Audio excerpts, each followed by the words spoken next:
higher ed's going to meet. And then when we come back, we will pick up Senate Bill 8 and 9. The reason why we're behind is we've had quite a few amendments turned in today, as well as yesterday on both bills, a lot of amendments. And so they have to be filed.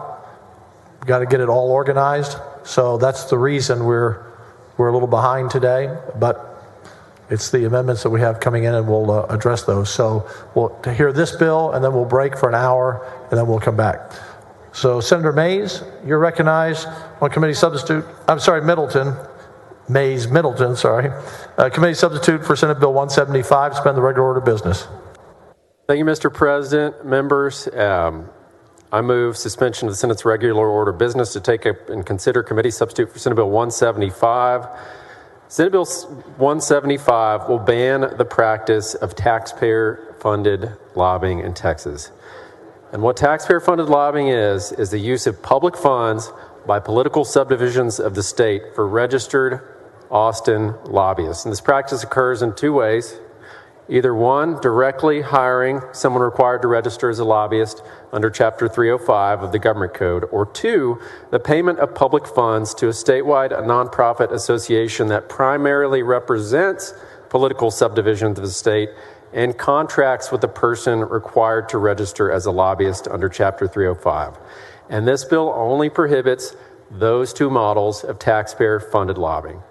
It is fundamentally wrong that $75 million a year of local tax money, your local tax money, is spent annually on Austin lobbyists that act as a middleman between local and state elected officials.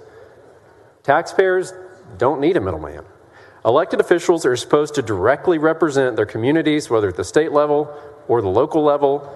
And better than an Austin lobbyist, every taxpayer has a state representative and a state senator to represent them in Austin. And what this bill does, Senate Bill 175, it encourages that direct communication between elected officials by removing the Austin lobbyist middleman. And after all, why are hired gun lobbyists getting special treatment to use taxpayer funds to have an advantage over the voices of local voters at their state capital? Frequently, taxpayer-funded lobbyists are hired to work against legislation that is clearly in the best interest of taxpayers and parents. For example, they lobbied against the ban on a state income tax, which passed with over 75% of the statewide vote. They lobbied against fixing the teacher retirement pension system, which was Senate Bill 12 in 2019. They lobbied against trusting and empowering parents. They have lobbied against property tax relief and reform, and they even want a higher motor vehicle gas tax, which we know what that'll do to everyone with the inflation that we're experiencing right now. And actually, it was taxpayer-funded lobbyists that asked that parents be investigated as domestic terrorists under the Patriot Act. That is unacceptable. And this bill, it does not affect chambers of commerce. It does not affect parent-teacher associations, fire associations, police associations, sheriff's associations. Those are individuals that are paying dues, and those individuals have a choice to join those associations. But taxpayers, they have no choice but to pay for the lobbyists they are likely to disagree with. It is forced speech by Texas taxpayers. And this bill does not ban or prohibit associations like the Texas Association of Counties, Texas Municipal League, from doing the things that we heard about in committee extensively that are of great value to local government, which is things like legal services, risk pool insurance, continuing education, legislative tracking, bill reading, bill analysis, bill recommendations, newsletters, sending updates, and I will have an amendment as well that Senator Flores is going to offer that I will lay out here in a minute when he offers it that will clarify that. Because at the end of the day, you don't have to register under Chapter 305 to provide those important services. And this bill does not prohibit local elected officials or their staff from communicating with members of the legislature or using public funds to travel to Austin to testify before the legislature. There is an absolute exemption from registration already in the government code for that. And at the end of the day, all levels of government, every level, us, local, are elected to directly represent our constituents' voices in Austin without an Austin lobbyists, middleman. With that, I move suspension of the regular order of business to take up and consider committee substitute of Senate Bill 175. Senator West, what purpose? Question of the author. Do you yield? I do.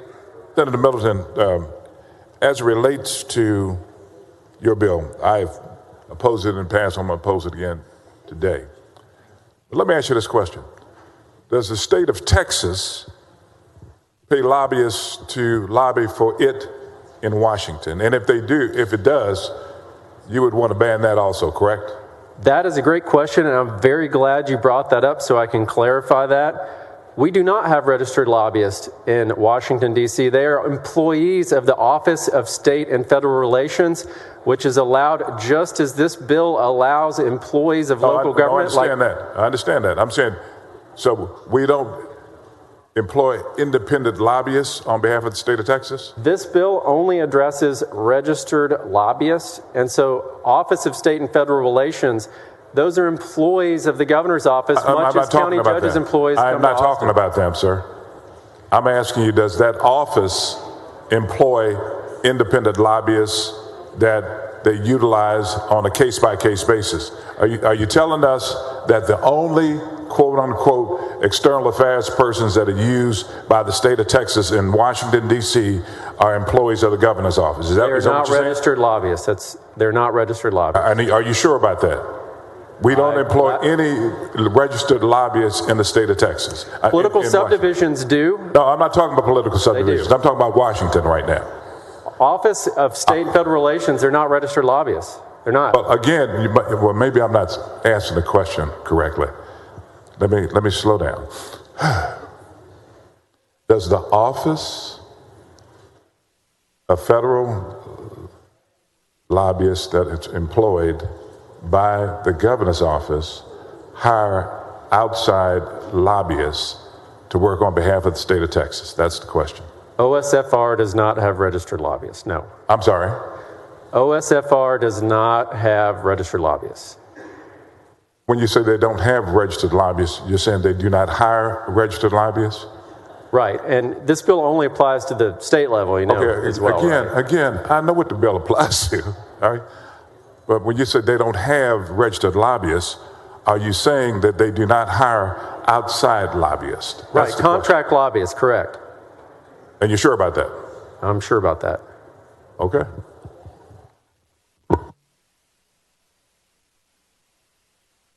Senator Menendez, what purpose? Thank you, Mr. President. Just ask questions of the author. Do you yield? I do. Thank you, Mr. President. Thank you, Senator Middleton. So I was also under the impression that even though we do have an Office of State and Federal Relations in Washington, that we hired outside lobbyists as the state of Texas. Maybe we don't do that anymore. Let's move on from there. Does this bill impact any hospitals or teaching facilities that hire outside lobbyists? Does it prevent them from doing that? So this bill applies to all political subdivisions of the state, but of course there's going to be an amendment that Senator Flores is going to lay out to clarify what those associations can and cannot do that I think may be helpful to your question here. On average, how many bills are filed every legislative session? Thousands. Thousands, 6, 7, the 8,000? Record this year, it's my understanding. Yeah, it's my understanding. So my understanding, I guess it's anywhere from 5 to 8,000, something like that. So that's a lot of bills, a lot of legislation, wouldn't you say? It's a lot. It's a lot. So under your bill, can a city or county pay an employee to come and lobby or advocate on behalf of its taxpayers? Yeah, so under this bill, I think we may disagree on the exact definition of lobbying here, so I don't want to confuse that. But under Chapter 305.003A, there is an exemption for full-time employees and employees of local government. They don't have to register to lobby if they're paid to come up here and advocate for their city, for their county, for their hospital district, any other political subdivision. Okay. So if I understand the purpose of your bill, if a city or county chooses to hire an employee, as we discussed, to share their respective issues or concerns on legislation in order for us to best understand the needs of our cities and counties. I wonder, what you don't want them to do, they can have an employee not hire an outside lobbyist.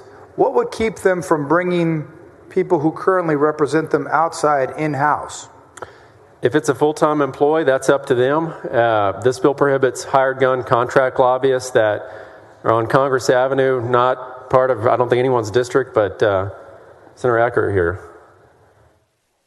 So, but isn't it more cost-effective for our cities, counties, school districts, hospital districts, those people who are dealing with sometimes the unfunded mandates that get passed up here? And sometimes when we're passing a good idea, we're just pushing the cost down. I'll give you an example. You're familiar with the fact that during COVID, we had a lot of prisoners that were already ready to be picked up and transferred to a state prison, but we left them inside the county jails at their expense. And aren't we precluding them from being able to tell us, hey, you need to pass a bill, like I think Senator Bob Hall has, to help pay for what you've done to us? Sometimes we don't act, our agencies at the state don't act in the best interest of our local governments. And so isn't that a reason for them to be able to have outside professionals to help them? Well, so this bill only applies for this, what we're talking about here with cities and counties, so right, directly representing them, and then you're talking about contract lobbyists, to influencing the outcome of legislation. So when you're dealing with state agencies, that's not influencing the outcome of legislation. That only occurs every other year, January through June usually. But Senator Hall's filed a great bill for us, the state, if we don't pick up our prisoners, and they're lobbying us, they send us information, hey, support that bill. So it's not like they're always fighting a bill. They're saying this bill will help level the playing field. The state needs to pick up its prisoners or pay us if they haven't. And so sometimes these contract lobbyists on behalf of the cities and the counties, the people who are duly elected, making the decisions on who they hire, they're trying to advocate so that we at the state don't unnecessarily create more burden and sometimes cost. So that's the rationale for having outside lobbyists. And I'm not sure why, because I mean, in your presentation, your layout, it's almost as if they're always working against the best interests of the constituents. And I don't see it that way. Well, they absolutely can work against the best interests of constituents. We got a good example of that. So I'll point this out. So, we see a lot of people in this building. There are a lot of interested parties. There are a lot of sides on everything. And, we do see a lot of what I would call, government relations. They're not lobbyists. So they work for cities, counties, school districts, hospital districts, other political subdivisions of the state. And they work for that entity directly. They have a fiduciary duty to that entity. It's in the budget. Their emails are open recordsable. Their phone records, all of that information is disclosable because it's subject to our public information laws. And they have that duty to that entity that they are employed by. And I have not seen one ever double deal who they work for as an employee of a city, a school district, a county. I have seen that happen with contract hired gun lobbyists. A good example is 2019. We had the cable franchise cut bill. I don't know if you remember that, but we eliminated a cable franchise tax. And around May, when it's too late, May, things already decided around here by May, it was discovered that the city of Houston had hired one of those contract lobbyists to oppose that bill. Well, it turned out that that same lobbying firm was hired to pass that bill, and it did end up passing. It was found out. They were fired, of course, by the city of Houston, but wasn't a lot of skin off their back. I've never seen that happen like that for a employee of a city or county or school district because they have that fiduciary duty. So this bill will make sure that their voices matter a lot more, and they're not having to compete against those hired gun lobbyists who may not be in the best interest of that city, county, or school district or the taxpayers or voters. Does your bill apply to colleges and universities? It does not apply to universities, but it does apply to political subdivisions of the state, which includes junior colleges. And there is an amendment that I talked about that Senator Flores is offering that I think will help with where you're going here on that. Yeah, no, I understand the motive for where you're going. I think that, unfortunately, like a lot of the things we do around here, I think with good intentions where we overcorrect, and I think that the extreme cases of where like you described with Houston, are just that, extreme cases. I believe that what we're doing is by taking this ability from our cities, counties, and other political subdivisions, we're preventing them from having sometimes hire experts in certain fields, because sometimes a contract lobbyist might be an expert in let's say if the bill has to do with property taxes, or if a bill has to do with electricity, or whatever the issue may be, that contract lobbyist, or maybe they're a former, like in the sense for Texas Tech, they hire Ken Hance, he's a contract lobbyist. But fortunately, he won't be affected because this doesn't affect universities. But we're keeping cities, counties, and schools from impacting, from hiring the people they believe will best serve the interest. And so, in essence, we're muffling the voices of the duly elected mayors, city council members, school board trustees, because we think we know best. So this is why, while I appreciate you taking my questions, I still think your bill is flawed. I will be voting against it. Well, of course, I disagree with that assertion that we're muffling anyone's voices. The way I see it is we're increasing the voices of who elected all of us. We're all elected by the same voters. It's all the same taxpayers that are voting at the ballot box, and we're elected to represent them directly. And I haven't ever seen a bill in this chamber or the House that says, gosh, there's 1,200 ISDs and about that many cities and 254 counties. That's tough to keep up with. The state should hire lobbyists to go keep up with Commissioner's Court or City Council or ISD, trustee meetings. We don't do that because we all know our job is to represent our district directly.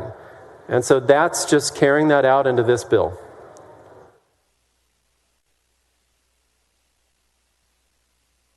Senator Eckhart, what purpose?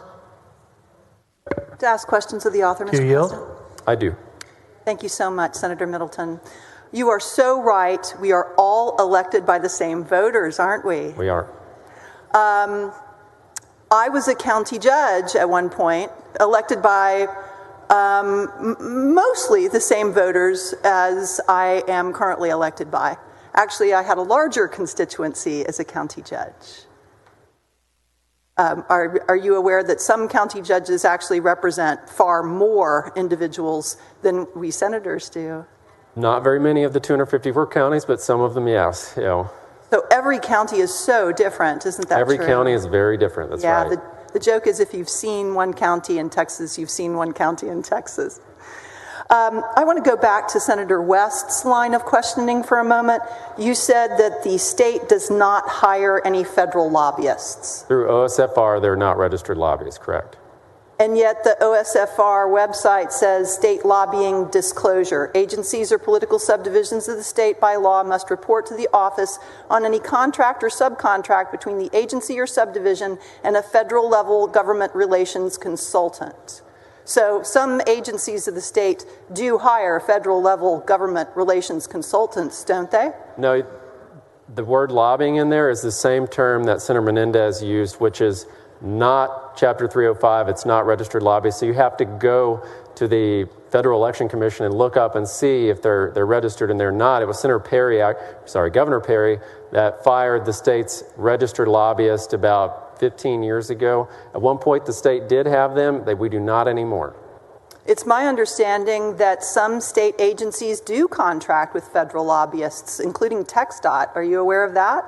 There are grant-making requests that TxDOT makes, but the Office of State and Federal Relations that Senator West pointed out does not have registered lobbyists. So this bill does not impact the way they operate right now. And in fact, it encourages what I talked about earlier, which is, those employees of local government, just like the employees of state government, go into Austin, go into Washington, D.C., to make their voice heard directly on behalf of, the state or political subdivisions of the state. But this bill will not prevent TxDOT from continuing in their contractual relationship with their federal lobbyists, will it? No, this is only a state level. So these local governments and local governmental entities, they're our partners, are they not? Yes. Whether or not they join an association, they're still our partners, yes? Yes, they're all the political subdivisions of the state, and we're all working together all the time to make this a better place to live and work. And it's important to know their thoughts on proposed legislation affecting them, yes? Right. How do you get your information from your local governmental entities? The best way is directly. So I think everybody in this chamber probably has the cell phone of nearly every local elected official in their district, and that's the best way to do that. Do you reach out to get information from local elected officials in other parts of the state? I hear from them. So I've had a number of meetings this session actually with county judges and commissioners in districts a long way away from where I live in my district, and it's always rewarding to do that because you hear different perspectives. But I hope that's a common practice. I don't know, but every session I am meeting with local elected officials that are not in the district that have concerns or support of particular legislation. So I think that's an important part of this process. Do you think it's possible to reach out to all 254 county commissioners' courts across the state to find out how a bill will impact, your county versus how it might impact Llano County? That's why under this bill, we make sure that those associations that I think that's what you're talking about are still allowed, and it's in the law right now, but we make it explicit that they can do bill tracking, so for and against, legislative alerts, mobilize support. A lot of the groups that we see in Austin, what they'll do, like the doctors or the nurses, they'll put out a position, but then they'll get the individuals that are members to come and testify for or against or speak to members. Works the same way for associations, and this bill allows that and encourages that. But the entities who are members cannot contribute taxpayer dollars to them under your bill. They can, as long as they don't have hired gun lobbyists. So there's an amendment today that allows full-time employees to have that exemption of the associations. So are you saying that if the Conference of Urban Counties has a full-time employee who comes and tells us the effect of bills that we're considering, you would not consider that against your legislation here? Well, we'll have to speak on the floor amendment number 1, I think, when we get to it. Okay. So we got to stick to the four corners of the bill for now. So I just want to, your county has a couple of municipalities over 100,000 and a couple of ISDs over 100,000. It's on the coast. It has significant flood issues, and it has significant health care and is adjacent to a major healthcare hub. But how would you, without the benefit of these advocacy organizations, how would you know how a bill might affect Senator Perry's district, for instance? Not on the coast, doesn't have flood issues, has serious groundwater issues, has issues very different from yours, and probably very different special purpose districts than yours. Well, first, I'm glad you brought up Galveston County because they have voted to support this bill. They wholeheartedly support this bill because they agree with me that they want to directly represent their constituents. And also importantly, the bill does preserve the ability of these associations like Texas Association of Counties, Texas Municipal League, there are a number of them, it allows them and preserves their ability to do the bill tracking, legislative analysis, tell members, hey, these are the bills that could impact your county, could impact your city, could impact your school district. These are the ones we have concerns with. These are the ones we're for. These are the ones we're against. So they condense that, and that is still allowed under this bill because there is an exemption for that. So that's very important to point out. And that's one of the main reasons why they support it is it continues to allow these associations to do that. But, you pointed out local Gulf Coast issues. So I have to mention this. Texas windstorm insurance, that's 14 Tier 1 coastal counties, right? That's really not that local of an issue. That impacts a lot of people from Beaumont to Brownsville. Well, here's the problem with that. Every session we have bills to control the rates of windstorm insurance, which is not just homeowners. It's businesses, counties, cities, school districts. They all have to pay that windstorm insurance, right? We're all paying it. We all have to have that coverage because we're in a Tier 1 area. And unfortunately, those associations never show up to support those bills. So I'm not really sure how they're representing local interests when they refuse to support things like that. And at the end of the day, I have to point this out too. Sometimes the associations, they sell risk pool insurance. And sometimes what they're doing is representing who pays the most in risk pool insurance. You are not obligated to agree with the positions that these associations bring to you, are you? No one's obligated to agree with anyone on anything. We always reserve the right to disagree, Senator. So what's the problem with some association bringing a position that you disagree with? No problem at all. Still allowed under this bill. But these associations will not be able to employ or contract with someone who must register as a lobbyist. Only contract. They can hire someone full-time that can advocate for or against, but they cannot contract, but that's a different...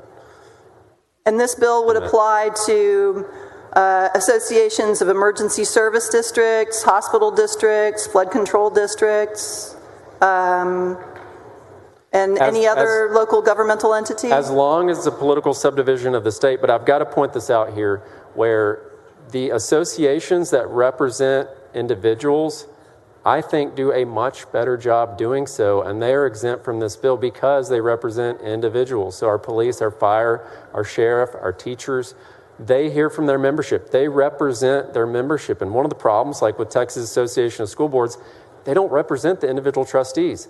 They represent it as a government body, as a government institution. And that creates a problem. I'm sorry, I interrupted you. That creates a problem. Who are they representing? Didn't those board trustees vote on their board whether or not to include their contribution toward the association in their budget? Are you talking about the dues? Mm-hmm. The dues don't pay for much lobbying. It's the $150 million in risk pool insurance that they're buying right now through TASB that's paying for the lobbying. And guess how many employees the risk pool has? None. So they're cycling that money out to pay for lobbying efforts, which I think is very untransparent, and it's not right to hide that from the taxpayers.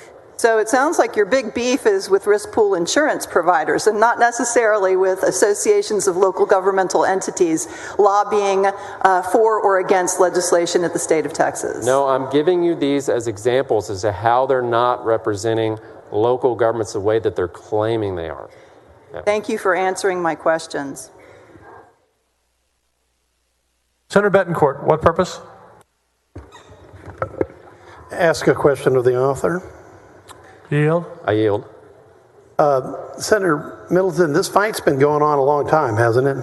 It sure has. In 2005, I believe Senator Betancourt held a press conference here in this building when he was Harris County tax assessor with Ron Wright and Cheryl Johnson, my Galveston County tax assessor, on this very subject with Peggy Venable.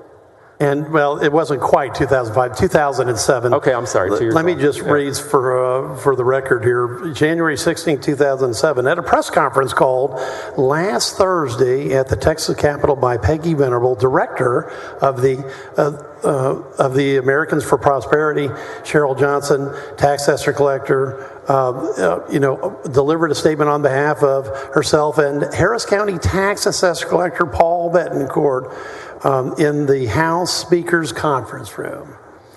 I mean, so think about it. This is, let's see, do my math here quickly in my head. 16 years, 2 months, and 20 days, okay? So, Senator Middleton, why did you not attend this press conference? Where were you? I was a student at UT. You were a student at UT? Totally unaware of what was happening, the great things that were happening with Senator Betancourt and Cheryl getting Johnson. this, and Right. Cheryl Johnson, Now, and, you should have just come over and started your career earlier. Okay. Now, and on a serious note, I appreciate you picking up this bill. We have passed versions of this bill for the last several sessions, but it is nice seeing the next generation picking up the torch on an issue that started with people lobbying against property tax relief. That's really the kernel of my involvement in this, because I was nothing more furious to me than having people come by and saying that, just because we're not raising the tax rate, we're not raising your bill, and that was patently wrong. But they were spending taxpayer dollars doing it. True? That's exactly right. I mean, we saw it firsthand, especially in the 2019 session, where you had people come to committee and say, I can't afford to pay my property taxes anymore. I'm being taxed out of my home. Please help me. And then a lobbyist sitting next to them that's paid to be there with their own tax dollars to lobby against them and say, no, we can't pass these voter-approved limits on property tax increases. No. They were lobbying against voter approval.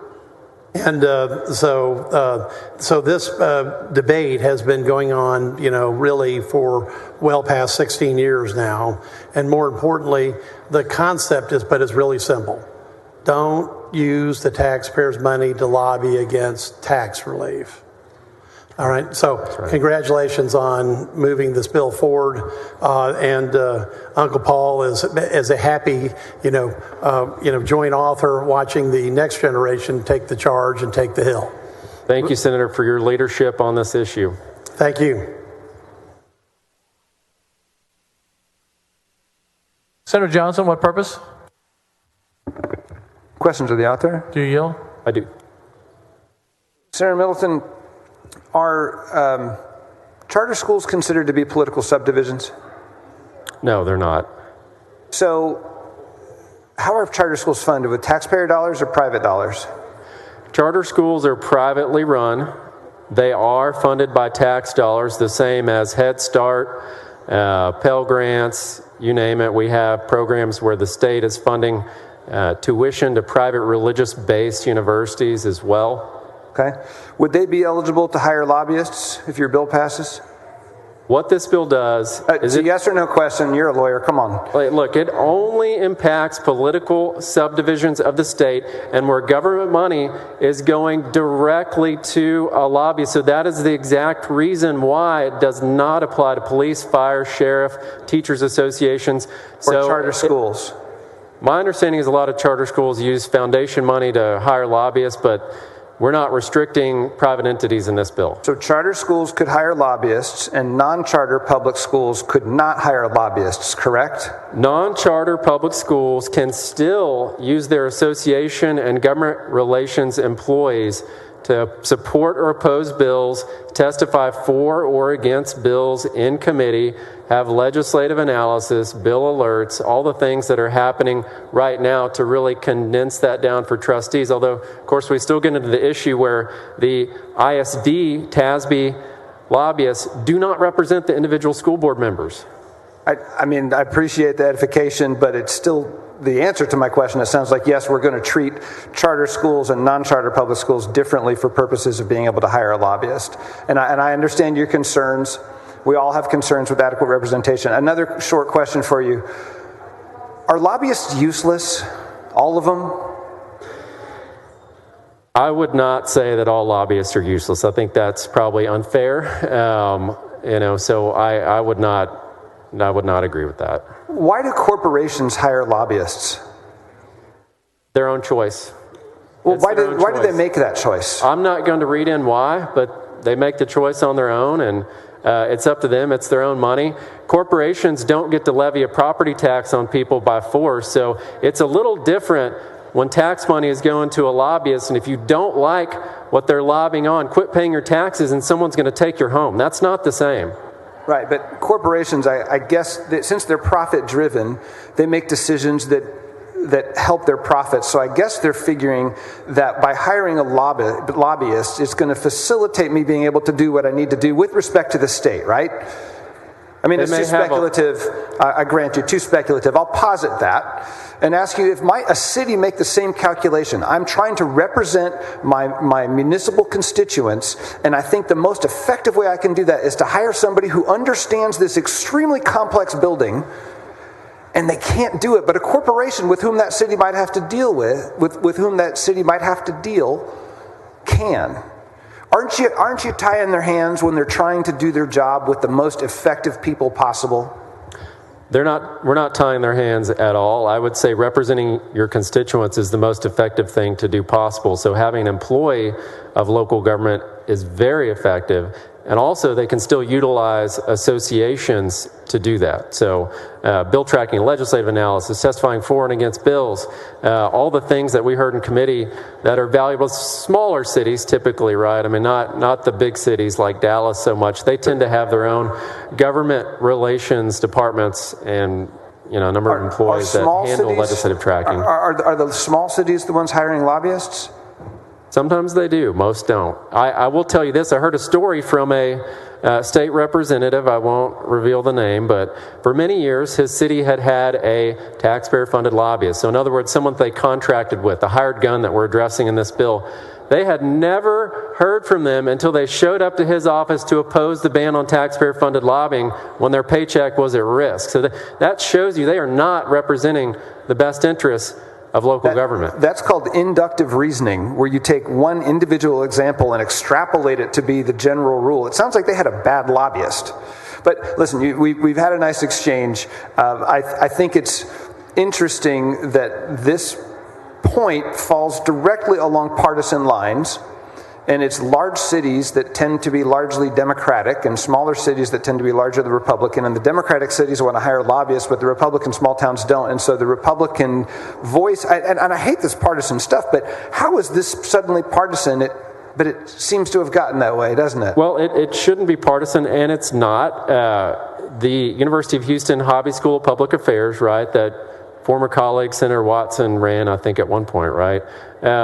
They did a poll, and I don't talk about polls a lot, but it showed that 69% of all Texans support the ban on taxpayer-funded lobbying, 64% of Democrats, 71% of Republicans, 71% of independents as well. Some polls show up 91% support this. So I would say, do the voters support this? Yes.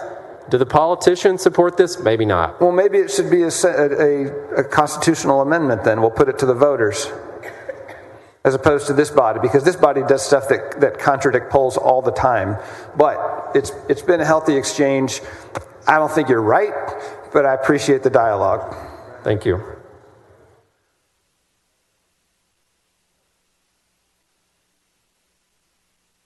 Senator Hall, what purpose? Ask some questions of the author. Do you yield? I yield. Thank you. Senator Middleton, there's been some interesting discussion here on various viewpoints. One I'd like to point out, and I truly appreciate Senator Menendez's recognition of my Bill 318 on the 45 days that holding prisoners, the state's supposed to pick them up. I'm not sure where the thought came from that was a lobby. I was lobbied by our sheriffs who are having to pay for this. I got a phone call from a sheriff, said he was really concerned. It was about it. I called some of other sheriffs. They said, oh, absolutely. I've been thinking about calling you on that, but, glad you did. I think what I found is that the lobby actually, would you agree, that it interferes with our communicating with our local elected officials? That's right. I'll give you an example here where Texas Municipal League, I had a city manager tell me one time that they have a ethics code or some sort of code that they ask them to support as city managers. And one of the things in there is they ask that they not come up and testify in Austin. In other words, leave it to us. We don't want to hear your voice. Let the real experts do it. Well, guess what? That voice may not always represent what the cities want, and that's wrong to tell them we don't want to hear from our city managers in Austin. Or to say that they may represent positions that people wouldn't agree with is probably an understatement. We got one of our major organizations from a national and at the local level, you may have remembered this, that referred to our parents that went to school board meetings as domestic terrorists. You recall that? I do, unfortunately. Yeah. TASB, organization that advises our school boards, a national organization. And we thought after the recoil from that, they might have learned their lesson, but they recently just put out a bill that told schools that they needed to give all recognition to trans students at the sacrifice of straight students. They wrote that in there. Give them whatever they want, no matter what the impact is. They mocked parents. This is a taxpayer-funded lobbying group that also wrote in a letter that when you take students on an overnight field trip where they spend the night, you should let the students pick who they're going to sleep with, and you don't have to tell the parents about it. I don't think that would represent the value of many people in this body. You recall those? That's right. Then that's why we're hearing from a lot of ISDs right now. Carol already did, but a lot of other ISDs are interested in leaving TASB because, first of all, of course, they don't represent the individual trustees, but second of all, they're obviously not representing the district's values or the parents' values in that. And it's unfortunate that parents or taxpayers too are having to subsidize something like that is going against what parents want for their children. And it's not just the schools. We got our local governments. I believe Texas Municipal League makes a lot of money off of taxpayer dollars. They opposed the property tax bill, did they not? They did, and after that bill passed, they put out a presentation that was called Shaking the Money Tree. Well, the taxpayers are the money tree, and it was, turning someone upside down, have the coins fall out of their pocket, a way to generate more fees to get around the property tax limits, which were not caps, they were voter-approved limits, right? So they were against having the voters have a say in tax increases. In other words, they didn't want to hear from the voters. They didn't want to hear from them. No, that is absolute in your face, opposed to what we're trying to do here to protect property owners from excessive property taxes and other taxes. And I think you recognize what happens here. Anybody talks about a new revenue source, it doesn't go very far in the conversation. But you got an organization out there who's driving the local or other governments and ourselves. And not only that, but when we were trying to protect women and children in locker rooms, in the showers, TML was in there opposing that legislation. And most recently, I think they've opposed this bill. That's taxpayer money being used to oppose this bill. So the lobbyists interfere with our relationship. I think the biggest thing about it is the locals that would say, well, I don't need to talk to them, the lobby is going to take care of that, interferes with them, our local elected officials communicating directly with us. I agree 100%. That's what we're supposed to do. That's how representative government with the constitutional republic is set up for that to happen. And at the end of the day, what this will do, it'll grow not just the voice of the same voters that elect all of us, but the voice of our local elected officials too, where Congress Avenue lobbyists really are not doing a good job at all representing their voice in their state capital. That's right. And I'll just wrap it up with restating it. The finest lobbying going on is when one of our elected officials or more of them contact us like they did with the jail situation. And I think everybody in here agrees that that's a responsibility of the state and we should make sure that that happens. But that's the way things should be communicated. Elected official to elected official and citizens to their elected officials here, not some hired gun that also works for a commercial entity that will use their relationship with the local government and lobbying for something that's going to benefit them financially indirectly, but they use the local government that's paying them to do it in order to come lobby us to have something happen that they're going to benefit on the other end financially. So I thank you very much for bringing this bill forward, sir. Thank you, Look forward to supporting it. Thank you.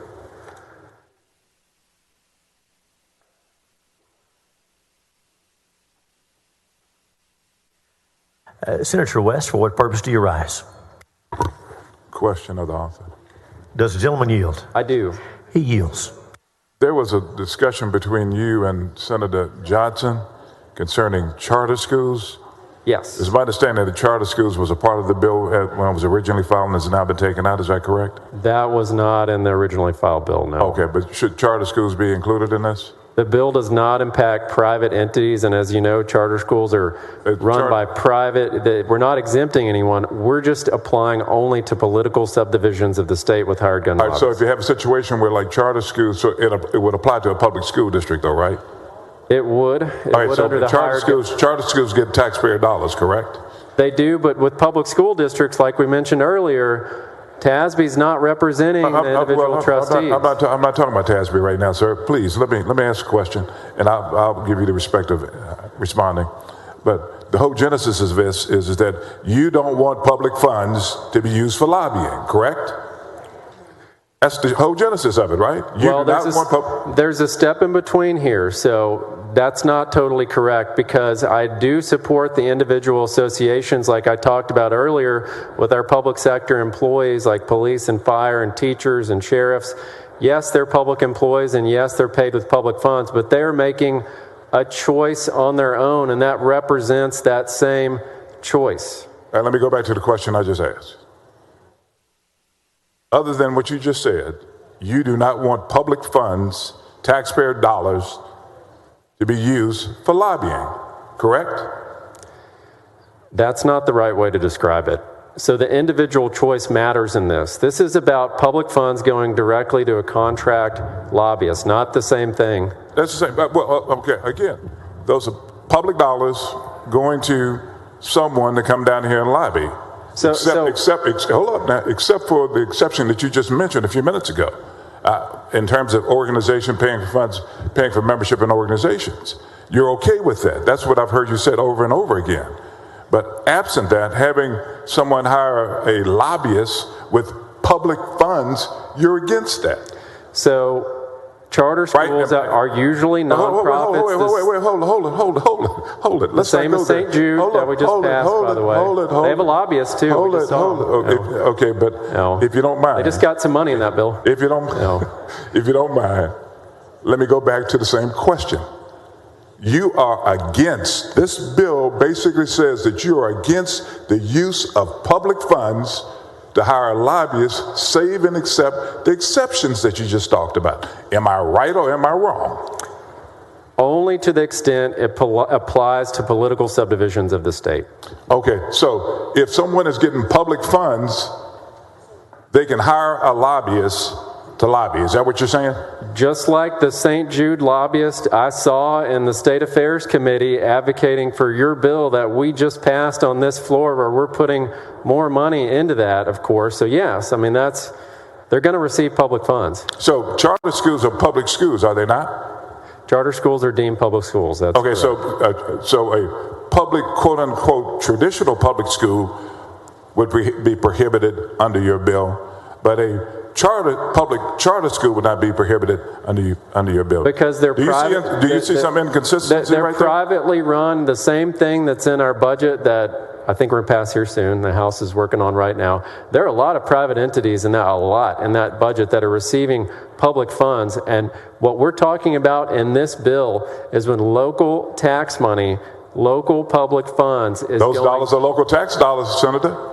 But there's a step in between where someone gets a choice in that step in between. But they're still local tax dollars, though. They are local tax. I don't see any inconsistency in your rationale. I don't think it's inconsistent at all. All right, that's so fine. With this argument, we would have to abolish sheriffs, fire, police, let me ask you this question.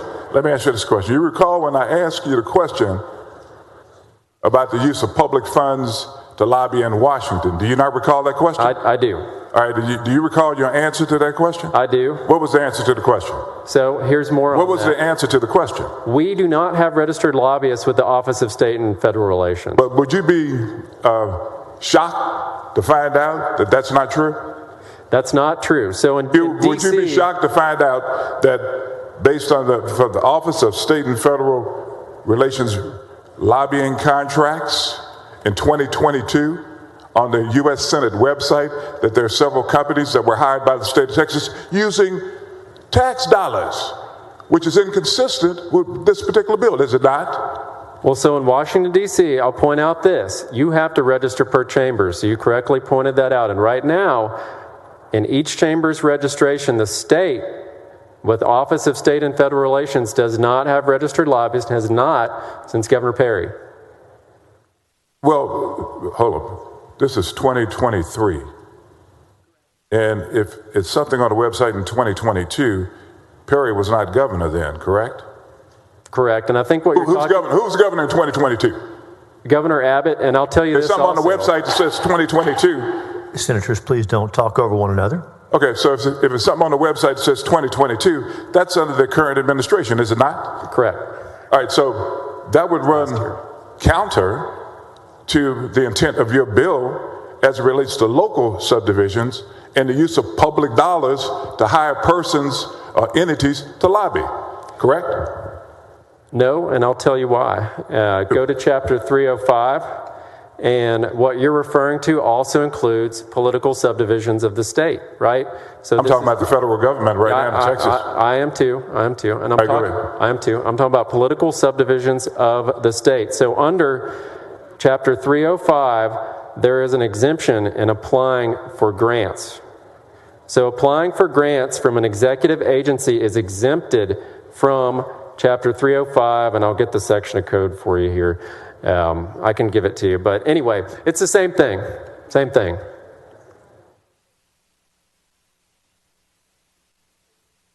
It's identical situation.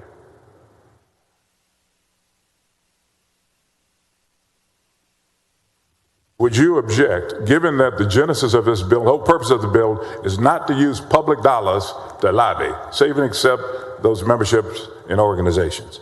Would you accept an amendment to your bill that no state agency or state institution of higher education that receives state funds may use the funds to pay for a lobbyist, person, or company to engage in lobbying activities as defined in 2 U.S. 1602? So that is federal lobbying, and we had last session, and I supported this, there was a separate bill that prohibited political subdivisions of the state and the state from hiring registered lobbyists in Washington, D.C. That created a two-subject rule. That can't be done. Can't be done in this bill. So I cannot accept that amendment. It will kill the bill. Who said it's a... We worked with the House parliamentarian last session on this. Have you worked with the Senate parliamentarian on that? Well, it has to go on two sides here. You know, you can't just pass a bill in the Senate and not in the House, so... Well, then why don't we kind of reframe your bill to make certain it's not a two-subject issue? If this is so important, we have time in the Senate to refile a bill and make certain that there are no constitutional infirmities. Well, what we will do, and I will support this, is if you'll beg my pardon here, suspend the rules to file a bill that matches what was filed in the House last time. If we can get the votes, and that's all up to the members, that's not solely our decision here, but why don't we work on that? So you are for making certain that no taxpayer dollars be used by the state of Texas to hire lobbyists in Washington, D.C. And last session, I co-authored that bill in the House. I thought it was a good bill. Just satisfies the intent of what the author did, Representative Jatan. Thank you, Senator. Senator Perry, for what purpose do you rise? Question for the author. Will the gentleman yield? I yield. He yields. I think the amendment that Flores will put up will give TAC and TML for the small communities that they currently depend on for resource. Question I have for you is, some of these smaller communities have big projects that extend beyond one community, and they don't have the expertise. I can give you a good example. I-27 corridor has Laredo, Big Springs, Midland, Odessa, Lubbock, San Angelo, all the way up to Amarillo over to extending into Colorado. Very, very complicated inner workings with both federal and state. But on that project, and where I'm going here is, a lot of times these lobbyists that we hire are not for coming into this legislative process and advocating for or against something, but they may be an integral piece of education, community support, organizing meetings, and actually working on behalf of those communities for a bigger project than a single community could even do. But that expertise. So I want to be clear, it's either a yes or no, that under your bill, would a lobbying contract to help coordinate that communication, making sure the I's are dotted, the T's are crossed, when they get into the process of a designation of a state highway that will ultimately need to be designated as a federal highway.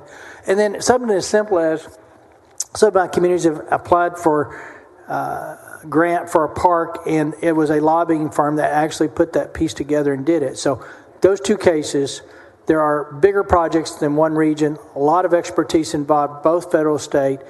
Is your bill going to prohibit that contract from occurring with those lobbyists? So we don't impact the federal, obviously, which we just discussed. Take federal off. And I started not even say federal because I knew you were going to go there. I need a yes or no. Can Lubbock, Laredo, Amarillo, Big Springs, Odessa, Midland, San Angelo, Laredo, up and down, Uvalde, all those corridor people hire a contract to work on a project of that magnitude? They can hire someone as a shared employee, which is already exempt right now. That doesn't answer. And yes, so the answer is no. They can.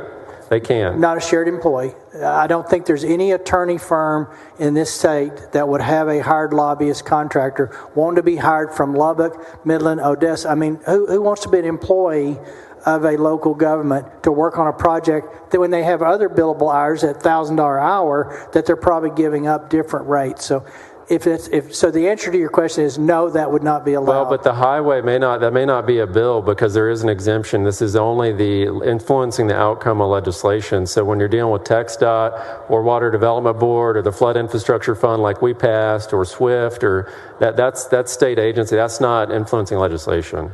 So you can hire a contractor to help you with that. I know that's really important. I'm proud of the work y'all did in 2019 on all of that and the work that you're doing. That's a very clear distinction I'm trying to get for intent because there's difference in advocating for legislation. Now, there may be a legislative piece down the road versus getting support and building that network of communities that need that legislation. And they can hire someone to do that at any time. This does not impacted by this bill at all. So that was clearly something I needed to hear on the record. If it's a no, that's okay. I could be a no on the vote. If that's a yes, I just want to make sure that that's clearly not in violation of your bill because that is something every community, but smaller communities combined, need support because the process needs that network of information working before they ever show up down here. And that's why we were very specific on influencing the outcome of legislation, directly or indirectly. So we'd cover you on that. Yeah. Thank you. Senator Johnson, for what purpose do you rise? 2 quick points of clarification, Mr. President. For the chair or for the author? For the author. Does the gentleman yield? I do. He yields. Unless the chair prefers that I address the chair. No preference there. Senator Middleton, I just want to clarify, in case it was lost in the muddle, there was a considerable amount of words exchanged on the question of whether or not the state of Texas hires lobbyists to go to Washington. What we have is a website from the United States Senate showing very clearly that the lobbying firms of Cassidy and Associates, DLA Piper, Ogilvy Government Relations, and the Ferguson Group have all been hired by the Office of State Federal Relations of Texas. So as a point of clarity, Texas does this in Washington, period, and yet we're saying cities can't do it in Texas. I just want to make sure that everyone understands that's the approach we're taking here. That, what you're talking about right now, is the same as what our state agencies do with like we just had the discussion with Senator Perry. Exact same situation where the state is working on the Harvey money. That's a good example, actually. Obviously, there a lot went into that. Buyouts. Are you saying they're not lobbying, basically? That we're hiring lobbying firms to not lobby? It's the same situation as working with the state agencies as the federal, right?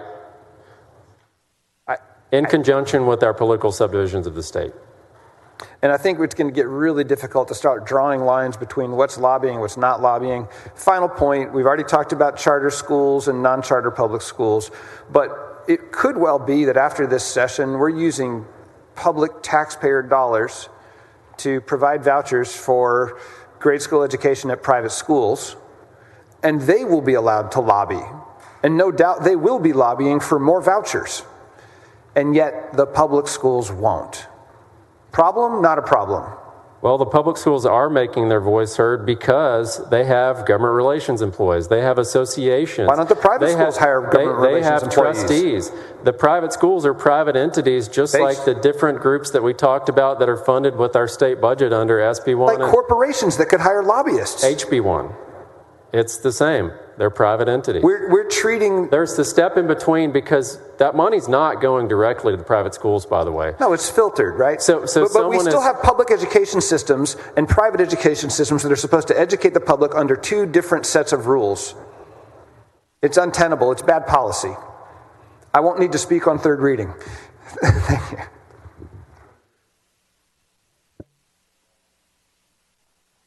Thank you, Senator.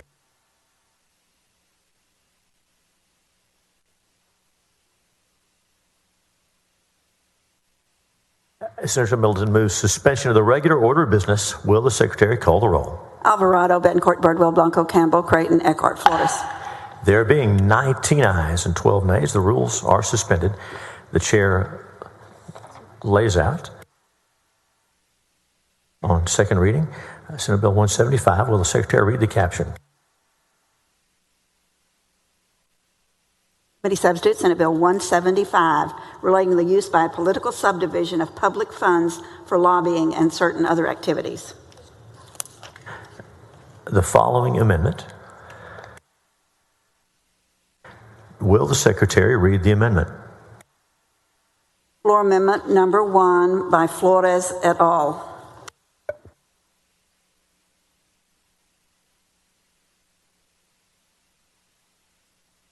Senator Flores is recognized on amendment number 1.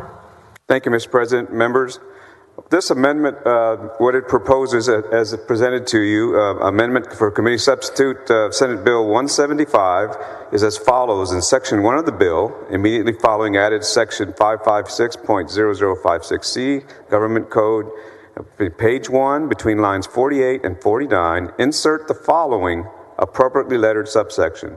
This section does not prohibit a full-time employee of a nonprofit state association or organization that primarily represents political subdivisions of the state from providing legislative services, including services related to bill tracking, bill analysis, and legislative alerts, communicating directly with a member of the legislature to provide information, or testifying for or against legislation before a legislative committee. So what it does, it helps for those that are nonprofit to associations, and those are associations like TAC, like TML, like the county judges and commissioners, to continue serving our communities, our counties and cities, and that is the extent of that amendment, members. Senator Eckhart, for what purpose do you rise?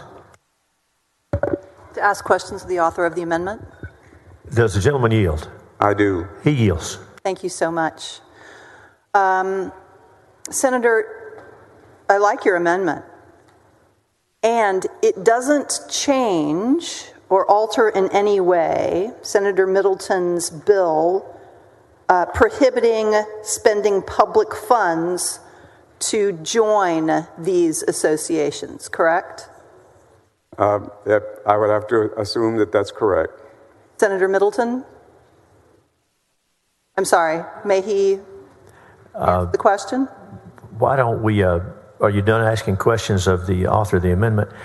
Customarily, we would have questions of the author of the amendment, and then we would ask the author if it's acceptable to him, if that's okay, just to... Very much. So I believe, I do like your amendment, and that's the only question that I had for the author of the amendment. So may I ask, I now rise to ask questions of the author of the bill with respect to the amendment. That's not an order at this time, but we will come back to you. Thank you. Thank you, Senator. And the amendment is acceptable to the author. Senator Menendez, for what purpose do you rise? Question of the author of the amendment, Senator Flores.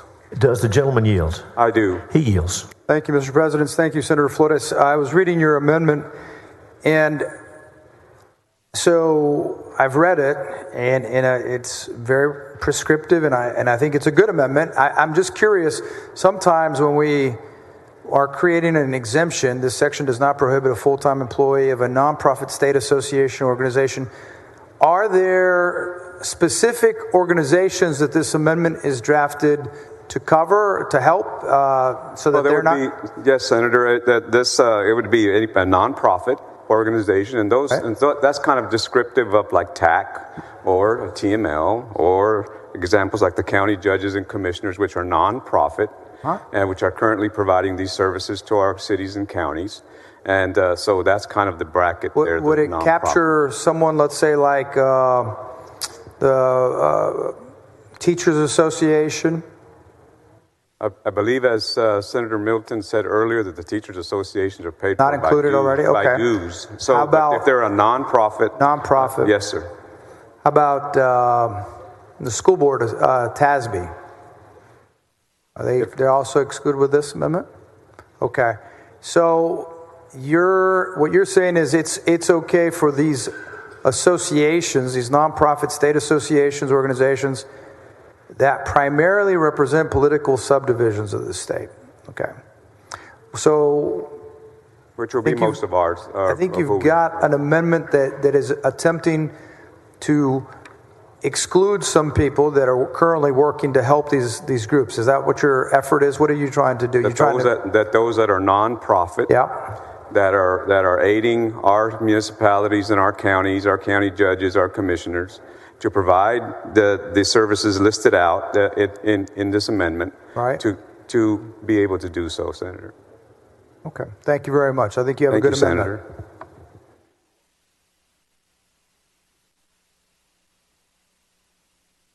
Senator. Senator Alvarado, for what purpose? To ask the author a few questions. The author of the amendment, okay. Do you yield? I yield. The author of the amendment or the author? Oh, I'm sorry. Not on the amendment. Thank you. Thank you, Senator. Senator Middleton, you're recognized on the amendment. Thank you, Mr. President. Members, I support this amendment. It was brought by Senator Flores and a few other members where, we heard a lot of discussion in committee and state affairs where we had a number of, especially small counties, small cities, other political subdivisions of the state. None of them really talked about great things by contract lobbyists, but they did talk about some of the things that are covered in this amendment, about providing legislative services, bill tracking, bill analysis, communicating directly with members of the legislature, and testifying for and against legislation before a committee. So I think that's important to point out. The other thing that's important to point out is this amendment does strike one of the provisions that was in the original as filed bill, which is it leaves Chapter 81 and 89 the same. And what that means is that particular provision only applied to counties, Texas Association of Counties. And I will point out one more thing that this amendment highlights, and this is important here. Since 1987, there's been a provision in 89-002 that says that neither the association, so this is Texas Association of Counties, nor an employee of the association can directly or indirectly influence the outcome of legislation pending before the legislature, except they may be invited to appear before a legislative committee. We strike that because it brings it into this amendment, Texas Association of Counties, that then allows them to take positions on legislation. So we're actually improving their position with this amendment. I don't think that was really picked up in committee, but that's what this amendment does. Senator Eckhart, for what purpose? To ask questions of the author of the bill about the amendment and how it affects the bill. Okay, all right. You're recognized. Do you yield? I yield. Okay. Thank you so much. And thank you for walking me through that procedurally. With regard to the amendment does not change any obligation of these associations to register any of its employees as lobbyists or contractors, any of their contractors' obligations to register as lobbyists, correct? It does not apply to full-time employees, so that's what this does, is an exemption for full-time employees, but it does apply to the hired gun lobbyists just as it does to the direct hire of hired gun lobbyists by political subdivisions of the state. And this amendment does not change your bill's prohibition on utilizing public funds to join these associations or to participate on their boards or committees. They can still use public funds to join the associations, yes. As long as they don't have contract lobbyists. That's the hired gun contract lobbyists. That's the qualifier there. I don't see that is changed by this amendment. It is. It's an exemption. So what this is it doesn't prohibit So in other words, you're carved out of this section, which is the main section of the bill, dealing with public funds going to both Chapter 305 lobbyists as well as nonprofit associations that have contract lobbyists under Chapter 305. I see that it is added underneath Section B, but it doesn't change Section A. A political subdivision may not spend public funds on an association that primarily represents political subdivisions and hires or contracts. So you're saying as long as the association does not contract with anyone who must register as a lobbyist, you're good to send public funds? Yes, exactly, yes. Public funds can go to them as long as they don't do that. Right, taxpayer dollars. What if the association hires a law firm that hires a lobbyist? As long as they're a full-time employee, they're exempt.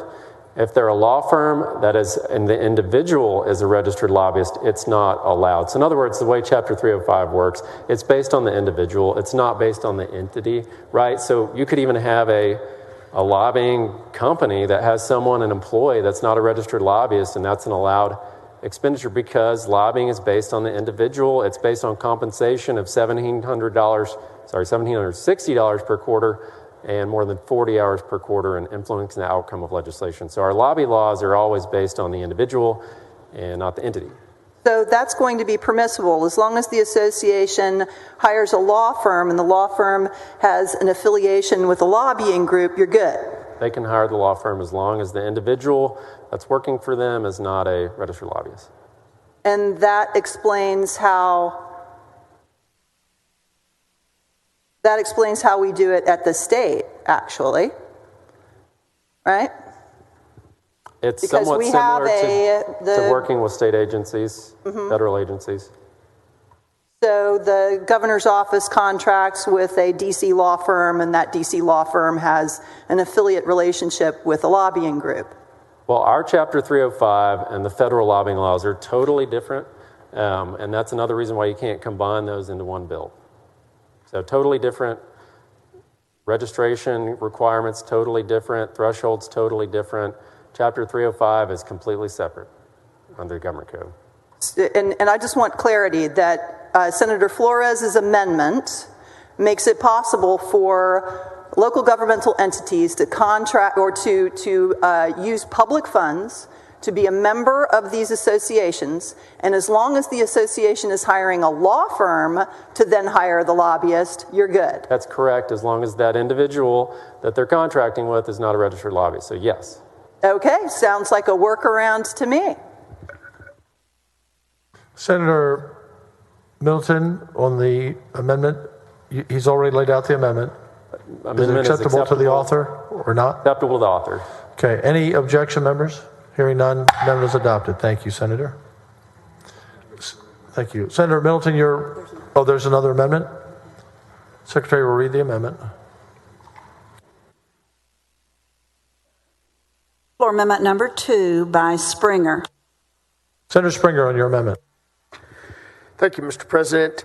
Members, this amendment is basically the same as we did the last session when Senator Betancourt had the bill that dealt with our military bases. Our military bases for many of our communities are just absolutely vital. This allows those cities and counties to be able to make sure that if they need to have their military bases represented, whether that's usually it's in the budget, but sometimes there are some operational reasons that they do it as well. And the amendment is acceptable to the author, is my understanding. Senator Johnson, what purpose? Question of the author of the amendment. Do you yield? Yes, I yield. Did I hear you correctly that these are complex questions being addressed? So the purpose of the amendment, it sounded like, is because these are difficult questions. The purpose of the amendment, I said, was that to our communities, these military bases are vital jobs. I personally have Wichita Falls. I know Senator Menendez has all the ones in San Antonio, and that they are seeking unique, different things that we want to make sure that, as Senator Gutierrez said last time, that they're able to advocate for. Critically important facilities to these communities, highly complex questions, so you want them to be able to hire lobbyists to make sure the interests of those communities are preserved, right? And we're talking about BRAC closures, potential base closing, yes. Thank you. Senator Menendez, what purpose? Thank you, Mr. President, to ask a question of the author of the amendment for this excellent amendment. Do you yield? I yield. Thank you, Senator Springer. I appreciate you bringing the amendment forward. Yes, this is an amendment that we've seen before on similar legislation. As you mentioned in your layout, Senator Gutierrez added this amendment. The state of Texas has, if I'm not mistaken, 14 military installations that generate billions of dollars to the state. And so it is critically important for us when issues relating to base realignment and closures, when it's relating to issues of new missions, that we can hire who we need to hire to interact with the Department of Defense and with whoever it is we need to hire. And so I appreciate your amendment. It is critically important for us to continue to be the state that welcomes the most active military and veterans and retired military families in the nation. And so I think it's a good amendment, and I appreciate you offering it. Thank you. I appreciate your kind words, and apologies to those. I know many of the members would have easily wanted to sign on to this, but in the speed and pace, was unable to get those around to everybody. Senator Middleton on the amendment. It's acceptable to the author. Any objection? Hearing none, amendment is adopted. You're recognized to pass the bill to engrossment. Thank you, Mr. President. Members, I move passage to engrossment of committee substitute to Senate Bill 175.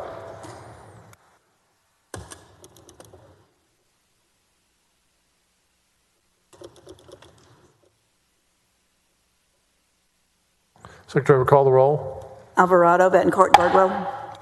19 ayes, 12 nays. The bill passed to engrossment. We'll hold there. Members, we have one resolution. It's a memorial resolution. If I can have you take your seats, and then we will break.